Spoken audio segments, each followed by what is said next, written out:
The first wound, why beauty hurts. Beauty has never arrived gently. It does not walk into our lives with kindness or caution. It appears suddenly like lightning across a dark sky, breathtaking, and yet somewhere inside us it hurts, because beauty does not merely please the eye, it wounds the heart. From the very beginning of human consciousness, beauty and pain have been inseparable companions. Every civilization that has ever worshipped the beautiful has also feared it. The Greeks understood this paradox long before psychology gave it language. They told of Aphrodite, the goddess of love and beauty, born not from peace or harmony, but from the violent act of a god's dismemberment. From the sea that carried Uranus's blood, beauty rose. The story is not simply mythology. It is a mirror of the human condition. Every act of creation carries within it an act of destruction. Perhaps this is why beauty unsettles us. When we stand before something truly beautiful, a face, a melody, a sunset, we do not only admire it, we feel a strange ache, a quiet sadness, because deep down,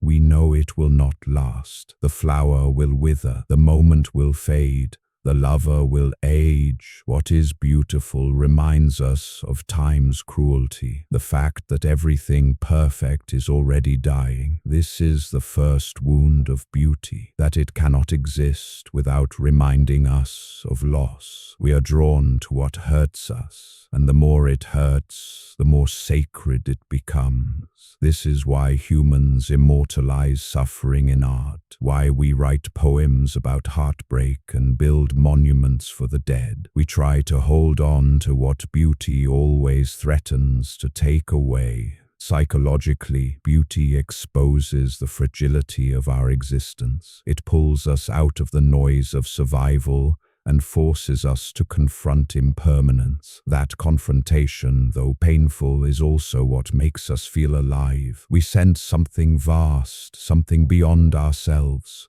and it stirs both awe and fear. It's the same emotion one feels at the edge of a cliff, in the eyes of someone they love, or in the silence after tragedy. Every masterpiece in history, every act of devotion or love has carried this paradox. To create beauty, something must be sacrificed. Time, sanity, innocence, sometimes even life itself. The painter gives his years to the canvas. The dancer bleeds for grace. The mother suffers to bring forth life. And so the question emerges, not from religion or philosophy, but from the depths of our own reflection. If beauty demands suffering, what does that say about us? Are we creatures who seek beauty, or creatures who crave pain disguised as beauty? This is where our journey begins, not with an answer, but with a wound. Because before we can understand why beauty demands blood,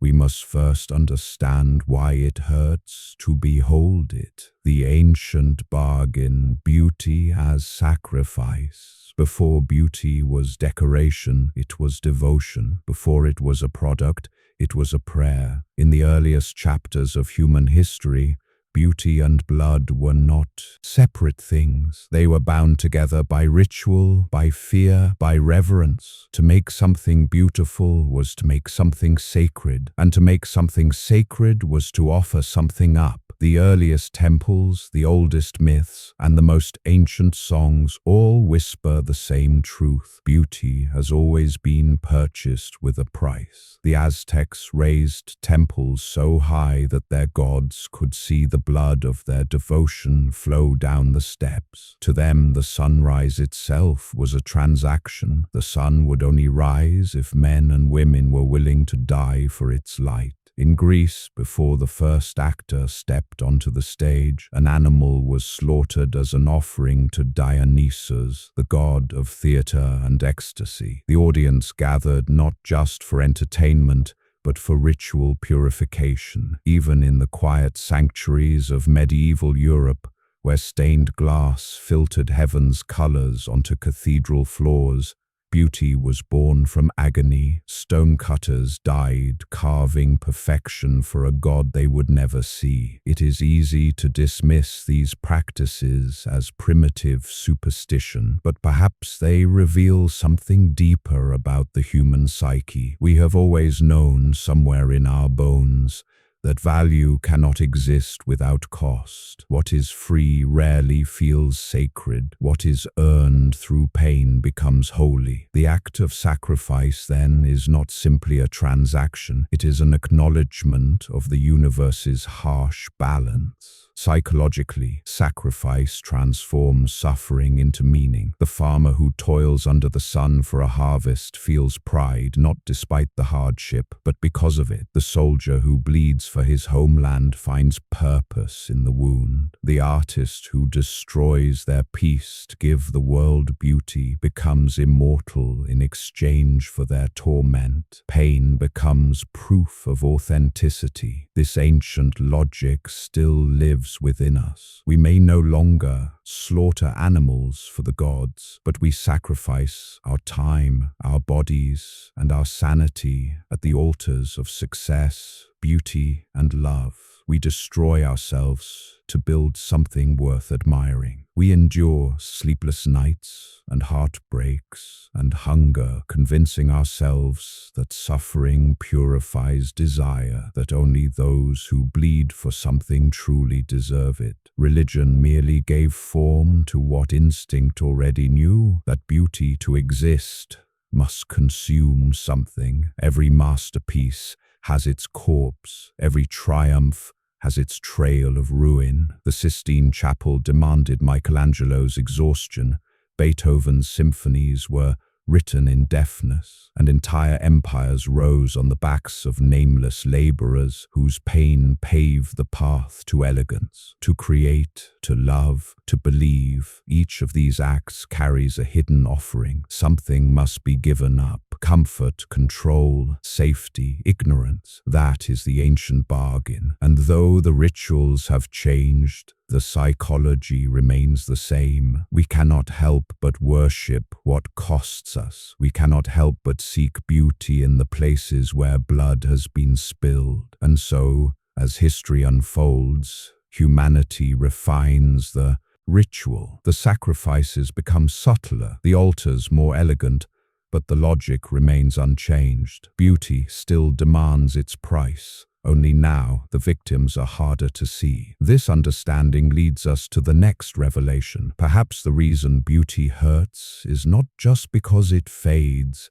but because deep down we know that someone, somewhere, must suffer to make it possible. The mirror and the blade, the psychology of pain and desire. If beauty were only a cultural illusion, we could escape it, but beauty is not invented. It is felt. It moves through us like instinct, like hunger, and at its core lies something ancient and unsettling. The same force that makes us desire also makes us suffer. Psychologists have long tried to untangle this paradox. Freud called it the tension between eros and thanatos, the life drive and the death drive. The same energy that pulls us toward creation also pulls us toward destruction. Beauty stands precisely at that intersection. It is both a promise of life and a whisper of death. When we encounter something beautiful, we do not simply see it, we long for it,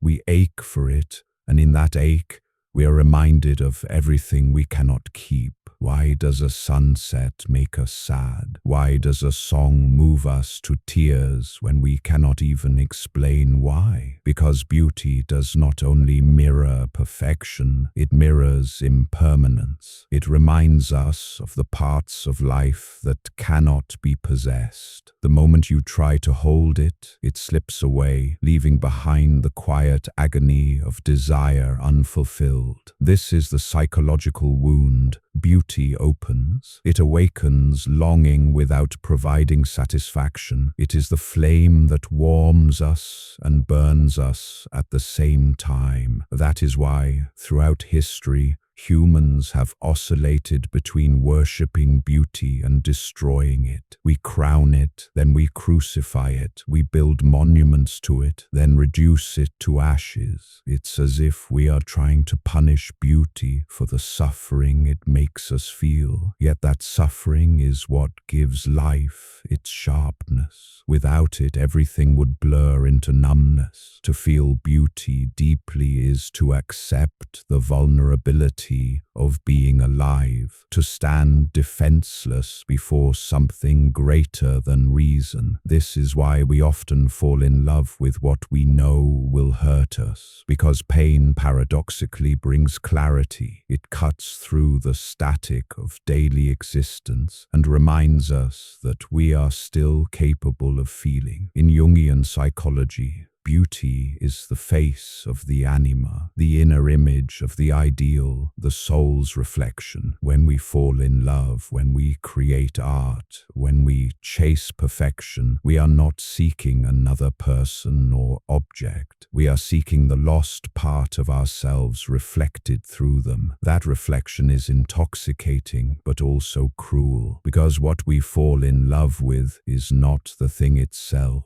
It's the part of us that the thing reveals, and that revelation comes with a cost, the awareness that we are incomplete. So, beauty becomes a mirror and a blade. It shows us who we could be, but also what we are not. It seduces us with the possibility of wholeness, then cuts us with the truth of our fragmentation. Every artist, every lover, every dreamer knows this pain, the pain of reaching for something infinite while trapped in a finite body. Modern psychology calls this the aesthetic paradox, the simultaneous experience of pleasure and pain, attraction and sorrow. But perhaps it is not a paradox at all. Perhaps it is the essence of being human. For to love beauty is to make peace with loss. To admire anything deeply is to accept that it will vanish, and that you will vanish with it. This, then,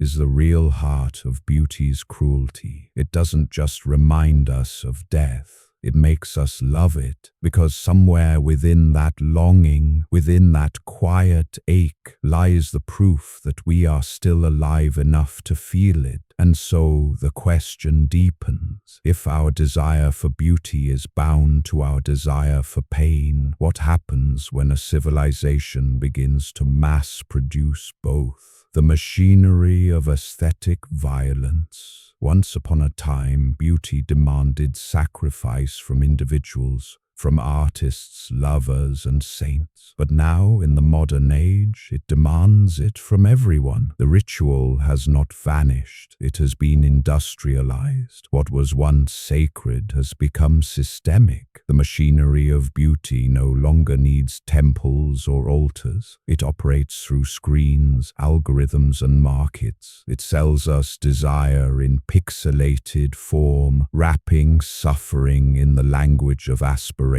The world has perfected the art of turning pain into aesthetics, into something consumable. Every image, every advertisement, every cinematic moment whispers the same lie, that beauty is effortless. But behind that illusion lies an empire built on exhaustion, exploitation, and quiet despair. The influencer's flawless smile conceals hunger. The model's perfection hides sleeplessness and self-loathing. The artist's vision, mass-distributed and endlessly reproduced, is stripped of the very suffering that gave it meaning. In this world, beauty no longer bleeds. It is sterilized, filtered, and branded. What was once human has become algorithmic. This is what could be called aesthetic violence, the process by which pain is extracted, repackaged, and sold back to us as pleasure. It is the modern continuation of the ancient bargain, only now the gods have been replaced by corporations, and the sacrifices are psychological rather than physical. We do not witness blood, we witness burnout. We do not see wounds, we see curated perfection, hiding silent agony. Our fascination with suffering has not disappeared. It has been monetized. News outlets frame tragedy like theater. Social media turns heartbreak into content. Even outrage has a marketing budget. The more we aestheticize pain,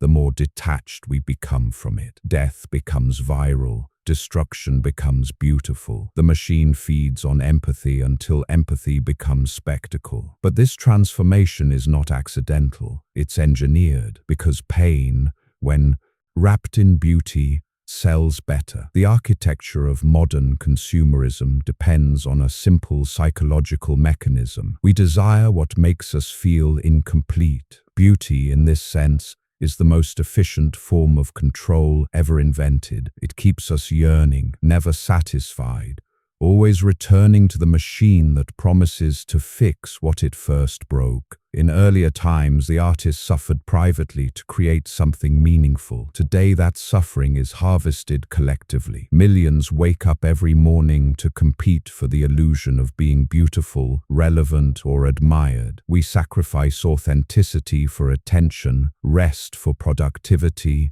inner peace for external validation. The ancient ritual continues, but now it is disguised as lifestyle. Philosophers like Nietzsche warned of this transformation, the shift from beauty as transcendence to beauty as distraction. Once art was a rebellion against chaos, now it is a product shaped by it. The machinery of aesthetic violence ensures that everything, even rebellion itself, can be packaged and sold. We scroll through endless images of ideal lives, ideal faces, ideal bodies, and feel quietly unworthy. That feeling of inadequacy is not a byproduct, it is the design. It keeps the machinery alive. In a world that profits from insecurity, beauty becomes both the carrot and the whip. And yet, even within this system, something human persists. The ache for something real, something that cannot be commodified, still lingers beneath the surface. But the machine knows this too, and so it sells us authenticity next. The ancient cycle continues in modern disguise, pain transformed into profit, blood turned into brand. The only difference is that now the altar has no center. We no longer know what we're sacrificing to or why, which leads to the next question. If the machine has turned beauty into violence, what happens to those who create it? What becomes of the artists who still dare to bleed for something real? The artist's curse. Creation as self-destruction. Every age worships its creators, but only after it has destroyed them. The world adores the art and forgets the agony that made it possible. Behind every immortal work lies a mortal who could not bear the weight of their gift. The story is older than civilization itself. The poet who loses their mind, the painter who dies poor and alone, the musician who burns out before their melody fades. Society romanticizes their suffering as though pain were the price of authenticity. But in truth, we love the artist's agony because it absolves us from our own. Their blood buys our transcendence. To create is to perform an act of self-exposure so radical that it becomes a form of self-destruction. The artist is both priest and sacrifice. Every stroke of genius carries an invisible cost: isolation, obsession, despair. Van Gogh gave his ear to silence. Sylvia Plath gave her breath to her words. Nietzsche lost his mind in the pursuit of truth. Their suffering was not incidental. It was the crucible that shaped their vision. But why must beauty demand the artist's undoing? Psychology offers one answer. Creation is an act of integration between the conscious and the unconscious, the light and the shadow. To reach deep enough to produce something profound, the artist must confront what most people spend their lives avoiding. They must descend into the chaos of their own psyche, extract something raw and bring it into form. Jung called this process individuation, but in practice, it often feels like madness. The greater the art, the deeper the descent. The tragedy is that society worships the results but not the process. We want the masterpiece without the madness, the beauty without the blood. We consume the artist's pain as inspiration, then discard the human who endured it. The audience applauds, unaware that the performance was an act of slow self-erasure. There is a cruel irony in this exchange. The artist's suffering gives meaning to the world, but often strips meaning from their own life. They become trapped in a cycle where pain becomes identity, where to lose their suffering would be to lose their art. Creation turns parasitic. It feeds on their vitality until there is nothing left to give. This dynamic reveals something about all of us, not just the artist. In a sense, every human being creates, whether it's a family, a career, or a version of themselves they can bear to live with. And in every act of creation, something is destroyed. Innocence, time, stability. The artist's tragedy is simply a magnified reflection of our own. We immortalize them because their deaths make our lives feel lighter. Their breakdowns make our sanity feel safe. Their art becomes our redemption, proof that suffering can be transformed into something eternal. Yet that transformation always comes at a cost. Beauty once again demands payment, and it collects through the soul of the one who dares to give too much. Perhaps the real curse of the artist is not their pain, but their clarity. They see the world too deeply to live in it comfortably. They understand the ancient bargain too well, that all creation requires sacrifice, and that the one who creates must always be prepared to be consumed by what they make. But what happens when that sacrifice no longer feels chosen?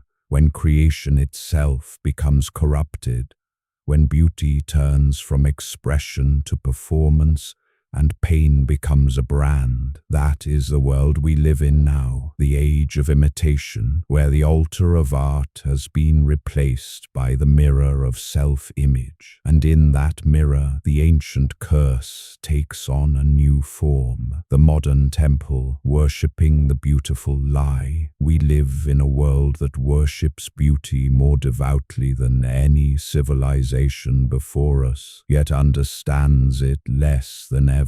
The ancient temples have fallen, but new ones rise in their place. The glowing screens of our phones, the endless mirrors of social media, the curated altars of online perfection. We no longer kneel before gods, we kneel before images. Here, beauty no longer grows out of truth. It is manufactured. Algorithms sculpt our desires, filters erase our flaws, and software edits the very face of reality. What was once born from sacrifice is now assembled from simulation, but the paradox remains. Behind every perfect image lies invisible suffering. Beneath the glamour, there is fatigue. Behind the performance, there is fear. We call it progress, but in truth, it is a digital continuation of the ancient ritual. Only now the sacrifice is psychological. The blood we offer is our attention, our self-worth, our sanity. The modern human spends hours polishing an illusion of happiness, while privately feeling emptier than ever. We have become both the worshippers and the offerings, sacrificed daily on the altar of validation. The illusion works because it exploits the same primal psychology that once built cathedrals and monuments. We crave meaning, but the modern world offers us only mirrors. We long for transcendence, but find it in the flicker of screens. Each like, each follower, each compliment becomes a small act of worship in a faith that promises visibility instead of salvation. The lie is beautiful because it feels easier than the truth. It offers perfection without pain, admiration without vulnerability, belonging without intimacy. But beauty without blood, without cost, becomes hollow. It may attract the eye, but it cannot move the soul. It is a counterfeit of wonder, a replica of awe, and like all forgeries, it demands more and more to sustain itself. So we keep feeding it our time, our identity, our solitude. We shape ourselves into consumable fragments, terrified that if we stop performing, we'll vanish. In the process, the boundary between who we are and what we display dissolves. We become living advertisements for a life we no longer recognize. This is the modern temple, a system that turns beauty into simulation and authenticity into content. It promises freedom but delivers dependency. It flatters individuality while enforcing uniformity. And the most haunting part is how willingly we participate. Because even when we know it's an illusion, we cannot look away. Perhaps that is the ultimate evolution of beauty's ancient demand. It no longer asks for literal blood, but it still feeds on our essence, our attention, our comparison, our quiet despair. We have traded sacred suffering for synthetic perfection, but the transaction remains the same. Something must always be given up. And so the question returns, sharper than before. If beauty once demanded sacrifice to create meaning, what happens when it demands nothing real at all? In this modern world of mirrors, where pain is hidden and perfection is performed, we are left with a chilling possibility that when beauty stops costing us, it also stops saving us. Yet beneath all the noise and digital glitter, something restless still stirs, a longing for the real, the raw, the unmanufactured. The world may worship the beautiful lie, but the human spirit, buried beneath the filters, still aches for the kind of beauty that bleeds. That ache leads us to the final truth, the dangerous gift hidden within destruction itself. The dangerous gift, rebirth after destruction. All things beautiful eventually die, and yet from that death, something greater often emerges. This is the hidden mercy in beauty's cruelty. That destruction is never its end, but its beginning. When the old world collapses, when the illusion shatters, something raw and real begins to breathe beneath the ruins. History has shown this pattern countless times. The Renaissance rose from the plague. Art bloomed after war. Revolutions erupted from despair. Humanity, again and again, proves that the end of one form of beauty is the birth of another. Beauty, it seems, is not a destination. It is a cycle of creation and collapse. The Greeks intuited this truth in their myths. Aphrodite's birth from violence, Persephone's return from the underworld, the phoenix rising from its own ashes. Every myth of beauty is also a myth of transformation. To be remade, something must first be destroyed. The same applies to the human soul. We only begin to understand who we are after the false versions of ourselves have burned away. This is what makes beauty dangerous. It does not simply decorate life, it dismantles it. It breaks us open to reveal what lies beneath. We think of pain as an enemy, but pain is often the midwife of clarity. When the illusions that once comforted us finally die, we are forced to face the world as it truly is. And in that confrontation, a different kind of beauty appears. Not the polished kind, not the one that sells, but the one that saves. Psychologically, this process is the alchemy of suffering, the transformation transformation of loss into wisdom, of pain into depth. The artist who survives their own torment learns to create without being consumed. The soul that accepts impermanence begins to see beauty not as perfection but as truth. It no longer needs to possess, only to witness. That shift from control to surrender is the moment beauty becomes sacred again. In a world addicted to ease, this understanding feels almost heretical. That struggle has value, that destruction can be divine. Yet it is in our deepest breaking that the foundations of meaning are rebuilt. When everything collapses, our identities, our certainties, our borrowed ideals, what remains is the only thing that ever mattered: awareness. Perhaps this is what beauty truly demands when it asks for blood, not death, but depth, not misery, but transformation. It asks that we allow something within us to die so that something larger can live. The artist's pain, the lover's grief, the civilization's collapse, each is a stage in the same eternal rhythm: sacrifice,